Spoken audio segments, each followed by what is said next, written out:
18 days ago, I tore my left bicep.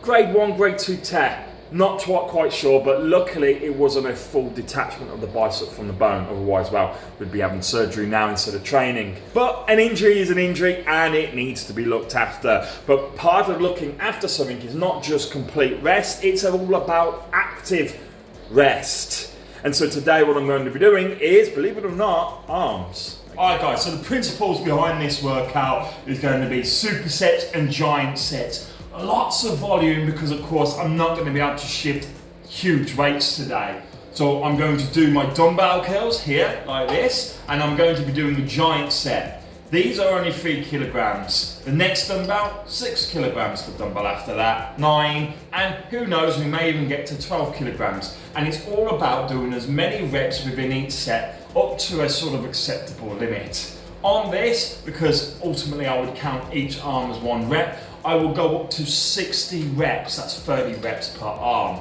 I then will go up and I will decrease the repage incrementally as the weight gets heavier. There ain't no better way to get a pump than with some giant sets, ladies and gentlemen. I can tell you that for certain. Giant sets are basically where you do multiple exercises all in one go with no rest whatsoever. Essentially, they're a giant superset. So I do curls on 3 kilograms, 6 kilograms, 9 kilograms, and I even make it up to 12 kilograms. I did actually do it, as you'll see in a minute, guys. And all of that together, even though you would in theory possibly count that as 4 sets, counts as 1 giant set. The Hawkeyes amongst you will have seen, of course, that the barbell is set up behind me in the cage. Well, there's a reason for that, and that's because this particular giant set is not just dumbbell curls, but also barbell curls introduced into it also. So I do my sets on these ascending weights. Once I finish on the dumbbells, I run over to the cage and I do some reps on there also. Combining the 2 exercises to get a real complete finish to the biceps and just totally overwhelm it with obviously volume. The great thing about doing several exercises that are similar but different is that you almost kind of recuperate between them. Even though there's mere seconds between them, the slight change in angle, the slight way that you hold the bar, that you move it, all those kind of little variations just kind of helps the muscle feel that little bit fresh and lets you squeeze out literally every single bit of energy that you've got.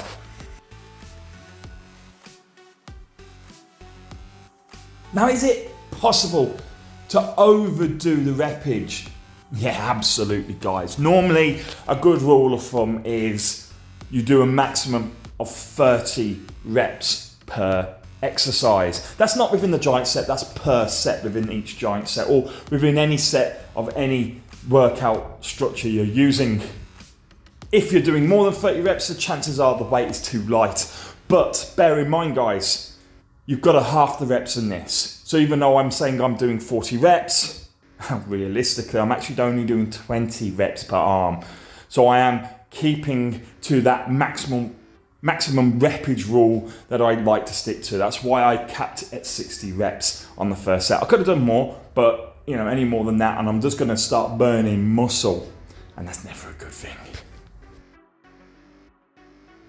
Now, guys, to help you get a little bit of extra value out of dumbbell curls, what I recommend is that you twist the dumbbells as you're going up. As you see here, I am essentially supinating the dumbbell as I also flex it.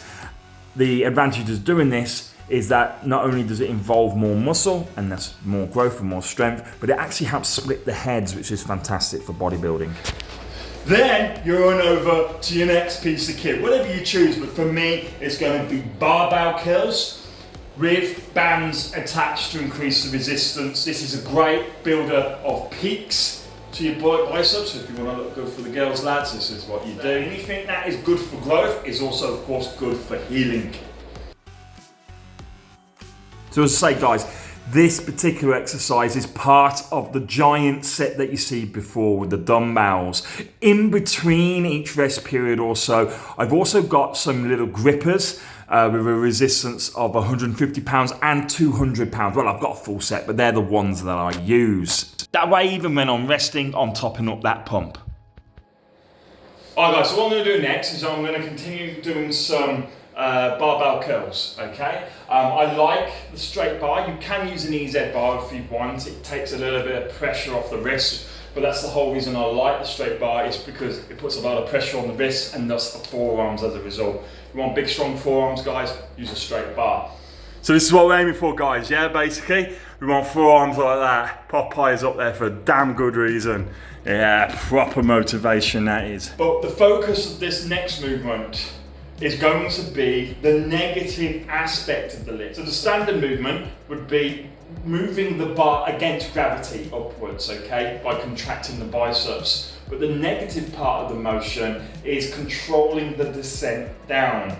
Don't get me wrong, guys, you should always control the movement in both directions. That way you get a kind of buy one, you get one free. You buy one, you get one free offer. You get two for the price of one, 2 lifts for 1 rep. On negatives, that control is heavily exaggerated, where you're almost concentrating on not allowing the bar to move at all. There is a small movement, but very minimal. What this does is it builds up the pressure and the tension in the muscle. It's called an isometric contraction. Now, this was recommended to me for the purposes of healing by one of my followers here on YouTube called Vercingetorix Wolf. So thank you very much, buddy. Most of you may be somewhat familiar with negatives, or what are in essence actually overloaded negatives. You'll see this done a lot in bodybuilding, hardcore bodybuilding gyms. An overloaded negative is where, in essence, the bar is too heavy for you to move in the standard motion. All you can do is control the movement downwards against gravity. And typically, you'll see people doing overloaded negatives on bench press. It seems to be the favoured movement. And it's a great way to actually build up your strength if you're a powerlifter also.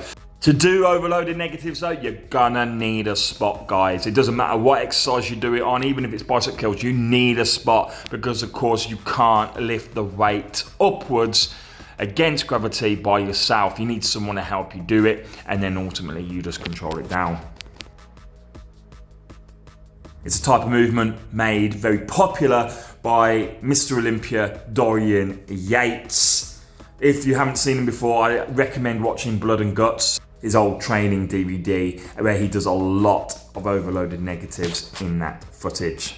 Next, we've got reverse kills, okay? Reverse kills are, if you can imagine a kill is like this, with your palms facing forwards and being lifted up. Now what we have is the palms reversed, hence reverse kills, and the palms facing downwards, okay? I really like reverse kills. They're a lot harder than your standard kill movement, and the focus, regards the strain and the pain, is not as much on the bicep, but actually a little bit more onto the forearm.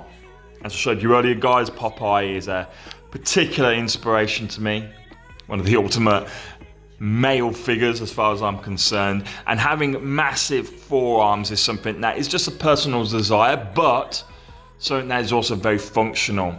The majority of the strength in the flexion of the arm actually comes from the forearm, and in addition to that, the forearm also helps with grip strength. And obviously, as a strength orientated lifter, you know, I'm not in it for the aesthetic. The biceps aren't as important to me, but the forearms very much are, because I need a strong grip for things like deadlift. So what we're going to do now is something called upright rows. Upright rows are a movement traditionally used to build up the front delts. You know what, when you consider the fact that I can't shoulder press or bench at the moment, that isn't necessarily a bad thing to do as a way of keeping my shoulders up to strength. But what I'm actually going to be using this for today is to help just add that little bit of extra tension into my biceps and help build them up. How does that work? Well, as you lift up the upright row, essentially you're raising up to here, the arm does bend and the bicep is used at the top end of the movement. Now this is 30 kilos, so it's quite a light weight, but I've attached to it some bands. Those bands won't really kick in until towards the top of the movement, which is fantastic. It means I'm not working my delts overly, but it means that I'm throwing a lot of extra strain on the biceps at the top of the movement. As I say, that's what I'm trying to focus on, not the delts, but the arms. Yeah, so unlike earlier, guys, I've only put in the left-hand corner of the screen the weight of the bar. I haven't added the resistance of the bands. The reason for this, as you can see, the bands are on very, very loose. This was done on purpose. It was an oversight on my part because I only wanted the bands to kick in right at the top where the bicep is mostly being used. That's one of the best bits about using bands in your workouts, is that they can allow you to throw the focus of the strain and the pain into different parts of the lift. Even when on tight, obviously their impact is more significant at the top range of the movement. When you do it on bench press, for example, it's a great way of hitting those triceps as much as possible and giving you a superbly powerful lockout. Well, this final set here on upright rows really truly was a last set, blast set, as Lee Haney once said. You'll notice, guys, I actually have to pause halfway through. I only take a couple of seconds break. I'll come back in, I call myself lazy, and I finish off that set because you've got to do it. Come on, you got to finish that set. Come on. Yeah. Finish that set. Ah. Ah.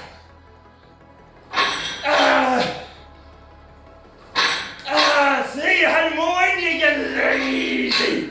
You're lazy. Come on. Ah. Ah. Woo. It's going to show you guys sometimes the body's stronger than the mind. Once you switch that mind on, it catches up. That hurt. Loved it. Well, guys, I'll take note from that and then we call it a day. I've got to the point where my body's just cutting out, along with my mind maybe. Just for watching. Ta-ta. Good luck and goodbye for now. See you soon. Bye-bye. Wow, coming up on screen now, guys, you've got some links to videos that you might like that are already on my channel. Maybe some playlists, some videos that catch your eye. If you do, like, comment, subscribe. I'll see you soon. I've got loads of footage, guys, so go into my playlist. That's probably the best way to do it because I've got over 1,000 videos and no one wants to scroll for that kind of amount. Ta-ta.